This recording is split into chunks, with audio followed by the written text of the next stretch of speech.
इस वक्त दिल्ली से बड़ी खबर आ रही है। जामिया और न्यू फ्रेंड्स कॉलोनी में तशद्दुद का मामला, पुलिस ने दाखिल की थी 13 फरवरी को चार्जशीट। साकेत कोर्ट में चार्जशीट दाखिल की गई थी। 15 दिसंबर को तशद्दुद के वाकयात रोनुमा हुए थे। पुलिस ने चार्जशीट में शर्जील इमाम का नाम लिया है। जांच में गोली चलने का भी पता चला है। पुलिस ने यह भी दावा किया है। चार्जशीट में किसी भी तालिब इल्म का नाम नहीं। पुलिस ने कहा मामला में अब तक 17 गिरफ्तारियां हुई हैं। न्यू फ्रेंड्स कॉलोनी से 9 लोगों को गिरफ्तार किया गया है। 8 अफराद जामिया से तहवील में लिए गए। क्राइम ब्रांच ने 18 मुलजिमों के नाम लिए हैं। तो आपको एक बार फिर बता दें, इस वक्त बड़ी खबर आ रही है। जामिया न्यू फ्रेंड्स कॉलोनी में तशद्दुद का मामला, पुलिस ने दाखिल की थी 13 फरवरी को चार्जशीट। साकेत कोर्ट में चार्जशीट दाखिल की गई। 15 दिसंबर को तशद्दुद के वाकयात रोनुमा हुए थे। पुलिस ने चार्जशीट में शर्जील इमाम का नाम लिया है। जांच में गोली चलने का भी पता चला है। सुशील पांडे इस वक्त हमारे साथ दिल्ली से जुड़ चुके हैं। सुशील, जामिया मामले में एक बड़ी जानकारी सामने आ रही है। गोली चलने का भी मामला सामने आया है। इसके अलावा चार्जशीट भी दाखिल की गई है। जी बिल्कुल, देखिए साफ तौर से इस पूरे मामले में चार्जशीट दाखिल कर दी गई है और इस मामले में दिल्ली पुलिस ने भी चार्जशीट में कहा है और ये बताया है कि जांच के दौरान ये पता चला है कि 3.2 mm पिस्टल से जुड़ी हिंसा के दौरान जो खाली कारतूस मिले थे उसकी भी जांच चल रही है। सीसीटीवी सीडीआर के तौर पर 100 से अधिक गवाहों के बयान पुलिस ने दर्ज किए हैं। इस पूरे मामले में शर्जील इमाम का भी नाम शामिल किया गया है चार्जशीट में कि जब उस दौरान पत्थरबाजी की जा रही थी तो वहां पर शर्जील इमाम की भी भूमिका थी, जिसकी जांच अभी जारी है। हालांकि कई में खुलासे किए गए हैं दिल्ली पुलिस की तरफ से चार्जशीट पर। हालांकि कोर्ट ने अभी चार्जशीट पर संज्ञान नहीं लिया है, लेकिन कहीं ना कहीं 2 महीने के बाद दिल्ली पुलिस ने दिल्ली की साकेत कोर्ट में अपनी चार्जशीट दाखिल कर दी। बिल्कुल, एक चीज और जानिए, 17 गिरफ्तारियां इस पूरे मामले में हुई है, लेकिन ये भी पुलिस ने कहा है कि जामिया का कोई स्टूडेंट इसमें शामिल नहीं है। तो फिर ये लोग कौन थे? इस ताल्लुक से क्या कुछ जानकारी दी है कोर्ट को पुलिस ने? जी देखिए, आज हम अभी इस मामले में फिलहाल दिल्ली पुलिस की तरफ से नहीं कहा गया है, लेकिन दिल्ली पुलिस ने भी चार्जशीट में कहा है कि जो 17 लोग हैं वो फिलहाल बाहरी थे और इस पूरे मामले की जांच की जा रही है कि आखिर इनकी भूमिका इस पूरे प्रदर्शन में क्या रही। क्या इनको बाहर से कोई सपोर्ट कर रहा था, इनके लिंक किससे किससे थे, इन तमाम मामलों की जांच जारी है। लेकिन चूंकि 60 दिन हो गए थे और इसलिए दिल्ली पुलिस को चार्जशीट दाखिल करना था। लेकिन कहीं ना कहीं जिस तरह चार्जशीट दाखिल की गई है और चार्जशीट में उन्होंने जिस तरह बताया है कि लगभग 100 से ज्यादा लोगों से पूछताछ की गई है, तमाम सीसीटीवी और सीडीआर को रिकॉर्ड किया गया है, तमाम लोगों से जो बातचीत की गई है उसकी ट्रांसक्रिप्ट कॉपी को रखा गया है। तो इस पूरे मामले में कई ऐसे लोग हैं जो फिलहाल अभी दिल्ली पुलिस की रडार पर है और हो सकता है कि आने वाले दिनों में इस पूरे मामले में एक अंतरिम चार्जशीट भी फाइल की जाए दिल्ली पुलिस की तरफ से। लेकिन दिल्ली पुलिस ने इस चार्जशीट में ये जरूर बताया है कि जो तमाम लोग हैं उनकी भी अभी तलाश जारी है कि ये 17 लोग कौन लोग हैं। चलिए सुशील, बहुत बहुत शुक्रिया इस तमाम जानकारी के लिए।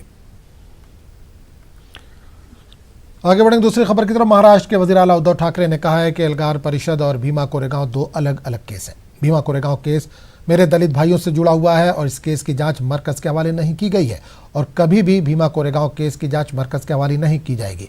उद्धव ठाकरे ने कहा कि मरकज ने एल्गार परिषद केस की जांच का जिम्मा लिया है।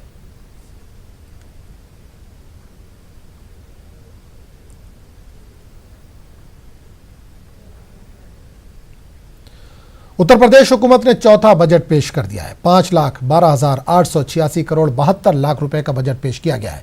इस बजट में तस्लीमशुदा मदारिस व मकातिब के लिए 479 करोड़ रुपए भी मुख्तस किए गए हैं। वज़ीर-ए-आज़म के अवामी तरक्याती प्रोग्राम के लिए 783 करोड़ रुपए दिए जाएंगे।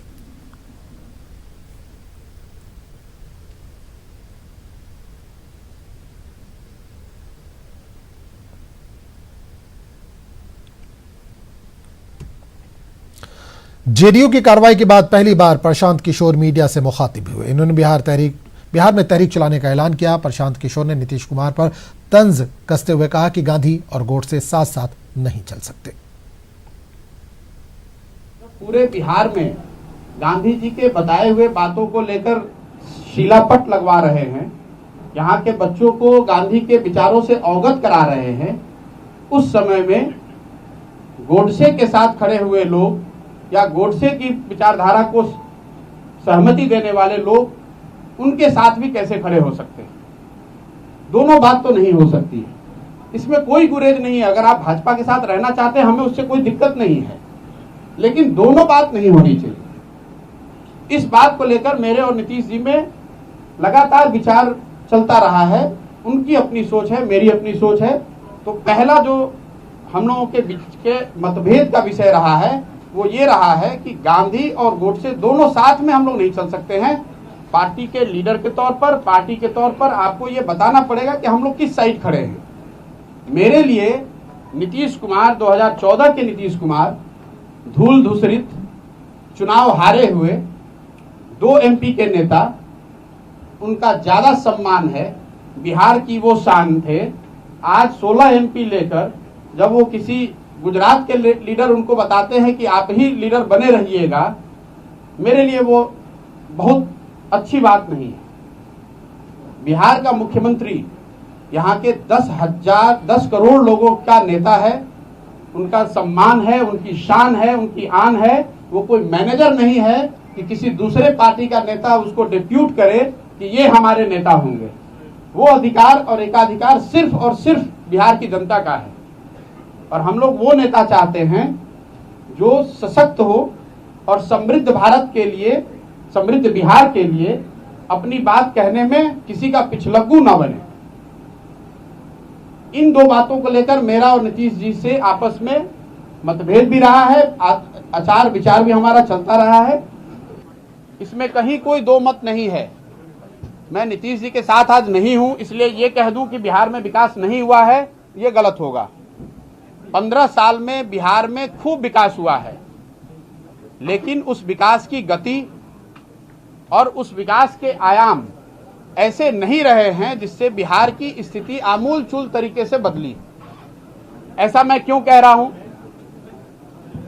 आप विकास के 20 बड़े मानकों को उठाकर देख लीजिए, सामाजिक और आर्थिक। अभी आपको एक डॉक्यूमेंट भी सर्कुलेट करेंगे। बिहार की स्थिति 2005 में, बिहार की स्थिति 2005 में उन मानकों पर जो थी, आज भी मोर और लेस वही है। विजय माल्या की अर्जी पर सुप्रीम कोर्ट में सुनवाई टल गई है। विजय माल्या ने अदालत में ईडी के खिलाफ अर्जी दाखिल की थी और तमाम तरह के इमलाक को जब्त करने पर रोक लगाने की मांग की थी। इससे पहले विजय माल्या ने बॉम्बे हाई कोर्ट में अर्जी दाखिल की थी। बॉम्बे हाई कोर्ट ने अर्जी को खारिज कर दिया था।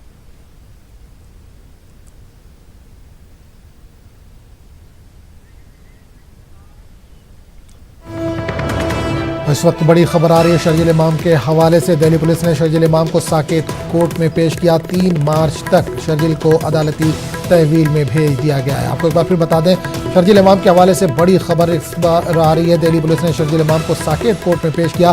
3 मार्च तक शर्जील को अदालती तहवील में भेज दिया गया है। तो इस वक्त बड़ी खबर आ रही है शर्जील इमाम के हवाले से। दिल्ली पुलिस ने शर्जील इमाम को साकेत कोर्ट में पेश किया। 3 मार्च तक शर्जील को अदालती तहवील में भेज दिया गया है।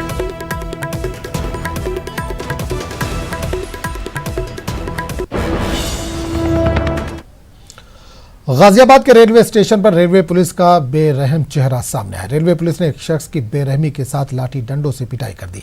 इतना ही नहीं, रेलवे पुलिस के जवान इस शख्स को घसीटते हुए ले गए। इस पिटाई का वीडियो वायरल हो रहा है। इस वीडियो में पुलिस का रवैया बेहद खौफनाक है।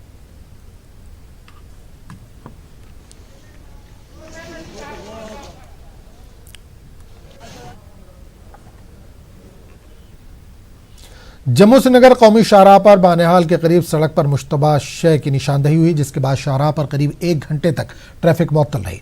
फौज की आरोपी टीम ने इस मुश्तबा बॉक्स की निशानदेही की थी और ट्रैफिक की नकल हरकत को रोक दिया गया था। जांच के बाद मालूम हुआ कि मुश्तबा शय में कुछ खाने पीने का सामान रखा गया था, जिसकी जांच के बाद शाहराह को बहाल कर दिया गया।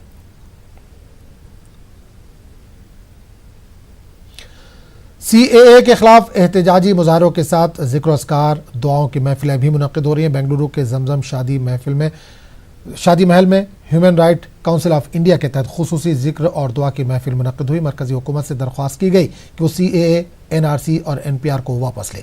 जमजम शादी महल के मालिक मोहम्मद हबीबुल्लाह ने कहा कि वो इस तरह के प्रोग्रामों के लिए अपना शादी महल मुफ्त में फराहम करेंगे। उन्होंने कहा कि दस्तूर को बचाने के लिए लोग अपना तन मन धन कुर्बान कर रहे हैं। ऐसे में वो अपने शादी महल को मुफ्त में देते हुए छोटी सी खिदमत अंजाम देना चाहते हैं।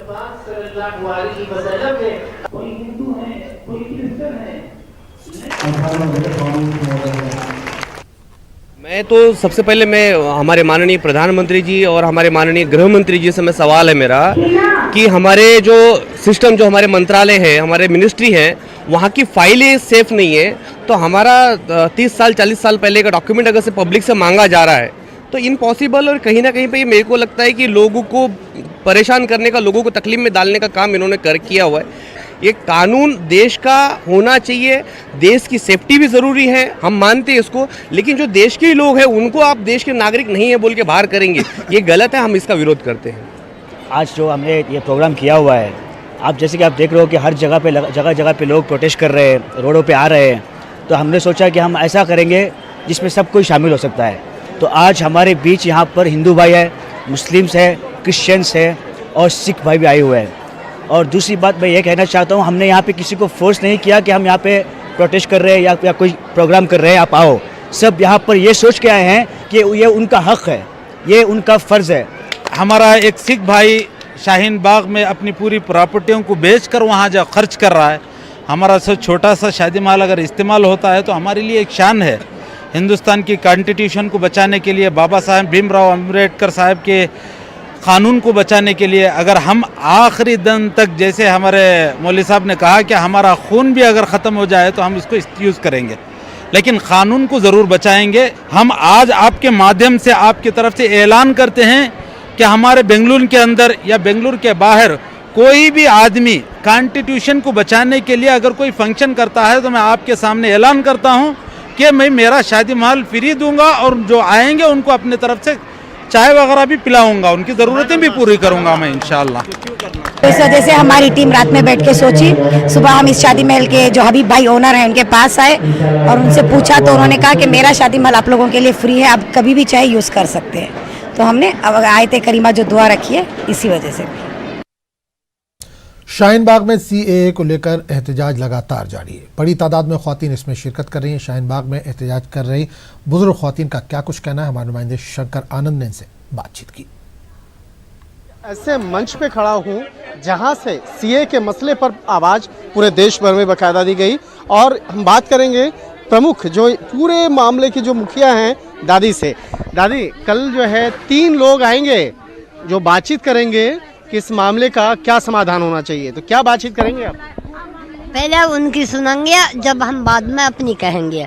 हमारे तो यू है सीए एनआरसी एफआईआर ये सब वापिस करवा दो, लिख के दे दो हमें, हम उठ जाएंगे। हमारी कोई मांग नहीं है। और तुम जो कुछ हमारे साथ करा वो हमने बर्दाश्त कर लिया, अब हम पे बर्दाश्त नहीं हो रही। जब हमारे बच्चों को मार रहे हैं तो हमारा जी का क्या होगा? अरे हमें मार दो, हम तो बैठे मरने के टाइम पर उठेंगे नहीं, जान दे देंगे पर उठेंगे नहीं हम यहाँ से। क्या बाजी ये बताइए, क्या कल जो है 3 लोग आएंगे और वो अपनी बात रखेंगे, क्या बातचीत करेंगे आप लोग? 2-2.5 महीना से बैठी हुए हैं, तो कई गो आदमी आए बात करने के लिए? कई आदमी आए बात करने के लिए? खुद हमने बुलाया कि आप आइए, आपको सिरों पर चढ़ाएंगे, आँखों पर बैठाएंगे। आपको डर क्या चीज़ का है? हम जाने के लिए तैयार हैं। उस रोज़ हम जाने के लिए तैयार थे, पुलिस ने मना कर दिया ना। हम उनसे क्या चीज़ मांगते हैं? जो चीज़ ने उन्हें कबूल किया कि यह चीज़ देंगे वह देंगे, कुछ नहीं दिया। हम कुछ बोले? कुछ नहीं बोले। जो कानून काला ला है उनको वापस ले दे, हम लोग अभी उठ जाएंगे। एक ही मांग है और कुछ नहीं मांग है, और नहीं वो कुछ हम लोग के लिए आज तक करें। 90 साल की हो गए, नहीं हम सबको पेंशन दिया, नहीं कुछ दिया, कुछ नहीं दिया, कुछ ने हम लोग ने खोजा। ये लाने की उनको जरूरत क्या थी? जाड़ा को काट लिया, अब गर्मी आई बाहर की हवा खाने के लिए, तो आप जगह छोड़ो, नहीं छोड़ेंगे। मतलब कि जब तक वो मसले का समाधान नहीं होगा आप लोग पीछे नहीं हटेंगे? नहीं हटेंगे। तो ये दर्द है काफ़ी बुजुर्ग जो दादी अम्मा है, जो जिनकी बात पर पूरे शाहीन बाग आज खड़ा हुआ है, तो इनकी दर्द है कि इन मसले का जल्द से जल्द समाधान होना चाहिए, और जब तक इस सीए के मसले पर समाधान नहीं होगा तो फिलहाल ये यहाँ से उठने वाली नहीं है। अब देखना लाजमी होगा कि इस मामले का किस तरह से बाकायदा समाधान किया जाएगा। हालांकि कल जो है इस मामले पर 3 सदस्यीय टीम, जिसमें कि संजय हेगड़े होंगे, साधना रामचंद्रन होंगी और तमाम जो इन मसलों पर बाकायदा इसी मंच से आकर सरेआम मुद्दे रखे जाएंगे, तमाम बातचीत होंगी और इस मंच पे ही बाकायदा यहाँ से सबसे पहले वो सुनेंगे, ये लोग सुनेंगे कि शाहीन बाग जो है बाकायदा वो सुनेगा कि क्या क्या वो चाहते हैं, किस मसले का किस तरह से समाधान निकालना चाहते हैं। उसके बाद ये अपनी डिमांड को रखेंगे, अपनी बातों को रखेंगे। तो निश्चित तौर पे अब इंतजार है कल का, जब इस वक्त में बाकायदा यहाँ पर आकर जो 3 सदस्यीय टीम आकर इस मामले का एक समाधान निकालने की कोशिश करेंगे। कर्नाटक के रायचूर में ख्वातीन की जानिब से CAA, NPR और NRC के खिलाफ दूसरा बड़ा जलसा मुनक़िद किया गया। ख्वातीन ने शहर के शाहीन बाग वाक़े टीपू सुल्तान गार्डन में एहतजाज मुनक़िद किया था। गुज़िश्ता 30 रोज़ से यहाँ के शाहीन बाग में एहतजाज का सिलसिला जारी है। एहतजाजी जलसा citizen forum for constitutional rights के बैनर तले मुनक़िद किया गया। जलसे से दिल्ली के तालिबा परवीन फातिमा, मैसूर की समाजी जहदकार नजमा नज़ीर, वेलफेयर पार्टी ऑफ इंडिया की लीडर खालदा परवीन के अलावा बाएँ बाजू जमातों के खातून लीडर S शोभा और विमला ने इसमें शिरकत की और खिताब किया। इन्होंने कहा कि मुल्क भर में शाहीन बाग एहतजाज नाइंसाफ़ी के खिलाफ एक जंग की अलामत बन चुका है और इसके खिलाफ सिर्फ मुसलमान ही नहीं बल्कि दीगर बिरादरान वतन भी आवाज़ उठा रहे हैं। एहतजाज में बड़ी तादाद में ख्वातीन ने शिरकत की।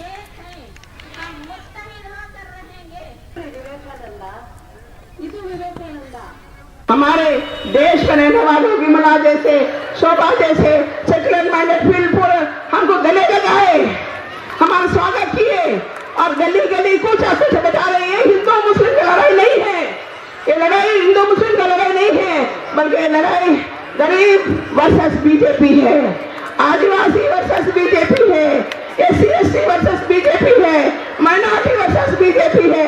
हमारे एहतजाजों में वायलेंस नहीं होता। वायलेंस कौन करता है? वायलेंस वो करते हैं जो वर्दी पहनकर आते हैं। वर्दी पहनकर टेररिस्ट आते हैं, आतंकवादी आते हैं, उनको आतंकवादी ही बोलना चाहिए। क्योंकि मेरी आंख के सामने जामिया मिलिया इस्लामिया के अंदर पुलिस घुसी और उसने बर्दादा से मारा और टीयर गैस फेंका और गोलियां चलाई मेरी आंख के सामने। तो ये आतंकवादी है जो वर्दी पहनकर आते हैं और हम पर शक करते हैं। और इस वक्त बड़ी खबर आ रही है महाराष्ट्र से। NPR कराने के हक में है उद्धव ठाकरे का। NPR एक तरह की मर्दमशुमारी है। सेंसस के कॉलम में क्या है ये एक बार मैं ज़रूर देखूंगा, तभी मैं NPR पर हतमी फैसला लूंगा। उद्धव ठाकरे ने ये बात कही। उन्होंने कहा कि मुझे नहीं लगता कि NPR में कोई मसला होगा, हर 10 साल में मर्दमशुमारी होती रही है। उद्धव ठाकरे ने अपने बयान में ये भी कहा NRC महाराष्ट्र में लागू नहीं होगा। NPR को लेकर अभी कोई तनाज़ा नहीं है, मुझे नहीं लगता कि NPR से कोई मुतासिर होगा। उद्धव ठाकरे ने अपने बयान में ये भी कहा शरीयत तरमीमी कानून महाराष्ट्र में नाफिज नहीं होगा। उद्धव ठाकरे ने यह भी कहा कि शरीयत तरमीमी कानून यानी CAA महाराष्ट्र में नाफिज नहीं होगा। महाराष्ट्र में माफ़ कीजिएगा, शरीयत तरमीमी कानून महाराष्ट्र में नाफिज होगा। NRC से हिंदू मुस्लिम ही नहीं आदिवासी भी मुतासिर होंगे। NRC अभी मरकज़ के ज़ेरे गौर नहीं है। एक बार फिर बता दें, बड़ी खबर आ रही है NPR कराने के हक में है उद्धव ठाकरे का। NPR एक तरह की मर्दमशुमारी। सेंसस के कॉलम में क्या है एक बार मैं खुद देखूंगा, तभी मैं NPR पर हतमी फैसला लूंगा। उद्धव ठाकरे ने ये बयान दिया है। उन्होंने कहा कि मुझे नहीं लगता कि NPR में कोई मसला होगा, हर 10 साल में मर्दमशुमारी होती है। NRC महाराष्ट्र में लागू नहीं होगा। NPR को लेकर अभी कोई तनाज़ा नहीं है। उन्होंने कहा कि मुझे नहीं लगता कि NPR से कोई मुतासिर होगा। शहरियत तरमीमी कानून पर उन्होंने कहा कि ये महाराष्ट्र में नाफिज होगा।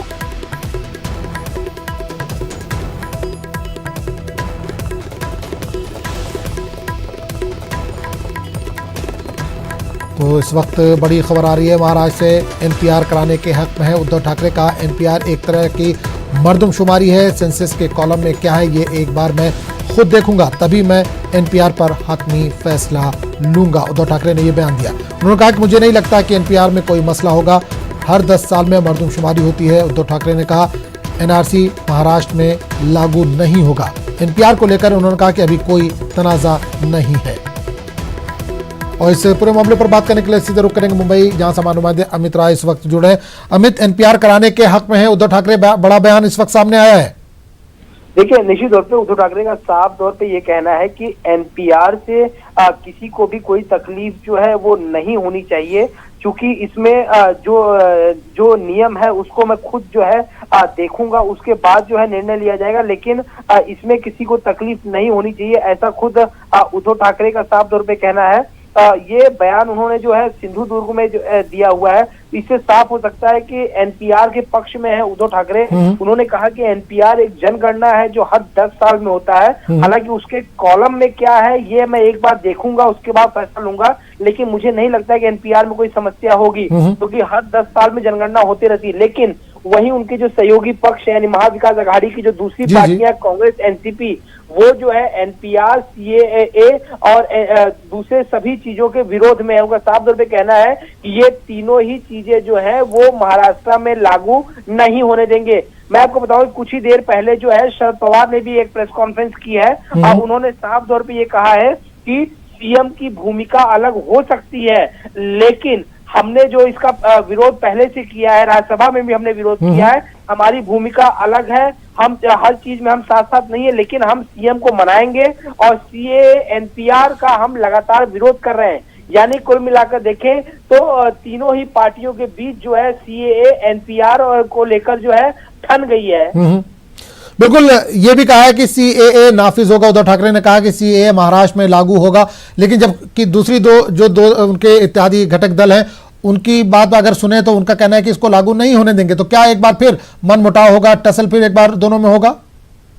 देखिए, निश्चित तौर पर आपको याद होगा कि सामना में जब उद्धव ठाकरे ने अभी कुछ दिन पहले इंटरव्यू दिया था, उन्होंने साफ तौर पर कहा था कि सीएए से किसी को भी तकलीफ नहीं है, वो नागरिकता देने का कानून है, न कि नागरिकता लेने का कानून है। वही उन्होंने ये भी साफ किया था कि एनआरसी को हम लागू नहीं होने देंगे। और अब जाके उन्होंने जो एनपीआर पे कहा है कि ये तो एक जनगणना है जो 10 साल में होती है, हालांकि इसके कॉलम को हम देखेंगे, लेकिन उन्होंने अपनी सहमति जताई है। लेकिन सीएए, एनआरसी और एनपीआर, इन तीनों के ही विरोध में कांग्रेस और एनसीपी है। तो ऐसे में हम ये कह सकते हैं कि महाविकास आघाड़ी में सब कुछ ठीक नहीं चल रहा है और कहीं ना कहीं दरार जो है वो बढ़ती हुई नजर आ रही है।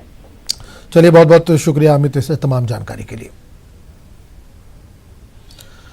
आगे बढ़ेंगे। United forum for Quranic studies की जानिब से तलबा के लिए मुसाबिक़ा कुरान के मुकाबले मुनक़्क़िद किए गए। 61,800 बच्चों में से सेमीफाइनल के लिए 88 लड़के और लड़कियों को मुंतखब किया गया। इन मुकाबलों में 3 से 12 साल के बच्चे हिस्सा ले रहे हैं। बच्चों ने बेहतरीन आवाज़ और लहन में कुरान की तिलावत की।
बांडीपुरा का सरहदी इलाका गुरेज बर्फबारी की वजह से कई माह तक मुल्क के दीगर हिस्सों से कटा रहता है। दिलचस्प बात यह है कि गुरेज के नौजवान नासाजगार मौसमी हालात के बावजूद बर्फ़ की मोटी चादर पर क्रिकेट टूर्नामेंट मुनक़्क़िद करते हैं ताकि हुकूमत गुरेज में भी विंटर स्पोर्ट्स की तरफ ध्यान दे।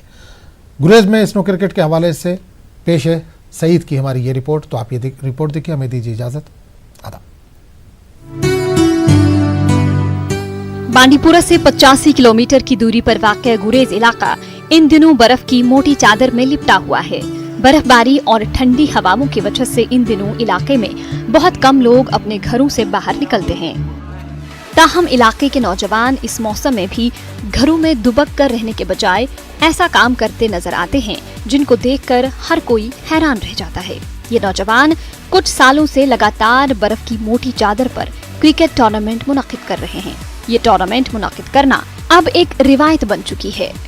हबा खातून चोटी के दामन में मुनक्किदा क्रिकेट टूर्नामेंट में गुरेज की 10 टीमों ने शिरकत की। टूर्नामेंट के दौरान बर्फ हटाकर एक हिस्से पर क्रिकेट मैट बिछाया जाता है। खासी तादाद में लोग इस टूर्नामेंट से लुत्फ अंदोज होते हैं। फाइनल मैच के दौरान इलाके के सरकर्दा शहरी भी मौजूद रहते हैं। वो खिलाड़ियों में इनामात और ट्रॉफी तकसीम करने की रस्म अंजाम देते हैं। गुरेज के लोगों और खिलाड़ियों का कहना है कि बर्फ पर क्रिकेट टूर्नामेंट मुनाकिद करने का मकसद सिर्फ यही है कि इलाके में भी विंटर स्पोर्ट्स शुरू कराने के लिए हुकूमत की तवज्जो मबजूल कराई जाए। इलाके गुरेज में काफ़ी बर्फबारी होती है। विंटर में यहाँ 5 से 7 फुट तक बर्फ भी पड़ती है। गुरेज के अंदर विंटर सपोर्ट्स की काफ़ी अच्छा पोटेंशियल है, लेकिन बदकिस्मती का मुकाम यह है कि गवर्नमेंट इस पर तवज्जो नहीं देती है। गवर्नमेंट से मेरी यही गुजारिश होगी कि गुलमर्ग की तरह भी यहाँ भी विंटर सपोर्ट लगाया जाए। ये टूर्नामेंट जो है यहाँ तक महदूद